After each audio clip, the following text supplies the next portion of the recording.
మీరు చాలా చిన్నవి చూసే చాలా పిచ్చెక్కిపోతున్నారు. మీరు చిన్నప్పుడు పిల్లలకి చిన్న కారు ఇస్తాం, వాడు ఏమనుకుంటాడు? Car car car car car అనుకుంటాడు. కానీ మనకు తెలుసు కాదు కాదు కాదు అని. ఎందుకు? ఆ తర్వాత పెద్ద కారు ఉందా? అంతే కదండి. చిన్న బస్సు ఇస్తాం, ఆడేమనుకుంటాడండి? ఇదే బస్సు అనుకుంటాం. ఇదో కింద వెళ్తాం చూసారా, పెద్ద బస్సు. ఆ తర్వాత అది తెలుస్తుంది పెద్ద బస్సు. అలాగే దేవుడు మీకు ఈ లోకం చాలా చిన్నదిగా చేశాడు. చిన్న లోకం కనుక ఆయనకి, చిన్నది బైబిల్ కనుక ఇది ఆయనకి ఇలాగే కనిపిస్తుంది కదండి. ఆయనకు కనబడని సృష్టమేది లేదు. ఇది చిన్న లోకం అని నీకు తెలియక సెంటున్నర కోసం హత్యలు చేస్తున్నావు నువ్వు. పిచ్చకపోయింది నీకు. ఇక్కడ అరెకరం ఉంటే చాలు, దానికోసం ఏదో పోరాటం. చిన్న ఇంటి కోసం ఎన్నో గొడవలు, కోర్టులు, కేసులు, పోలీస్ స్టేషన్లు. ఇలారా స్థలాలే మీకు కావాలని ఒకవేళ అనుకుంటే, ఇప్పుడు రేట్లు పెరిగిపోయి కనుక స్థలమే నాకు కావాలనుకుంటే, పరలోకంలో దేవుడు మీకు ఇచ్చే స్థలము ఆయన విశ్రాంతి తీసుకునే స్థలమేనట.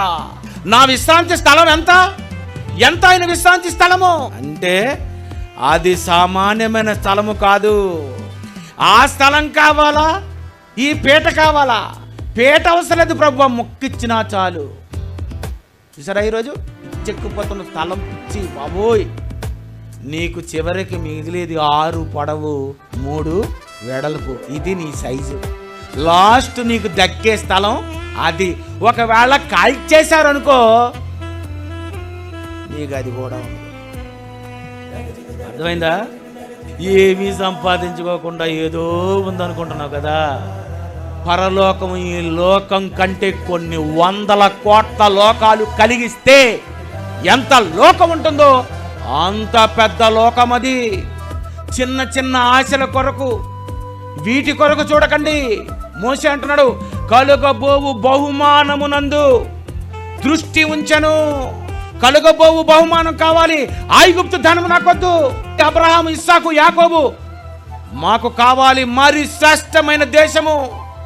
ఆ పరలోకం కావాలి. ఆ పరలోకంలో స్థలం కావాలి. ఆ స్థలం ఎంత? ఈ భూమి లాంటి స్థలము కాదది. ఇక్కడ ఉండే లోకము లాంటి లోకము కాదు.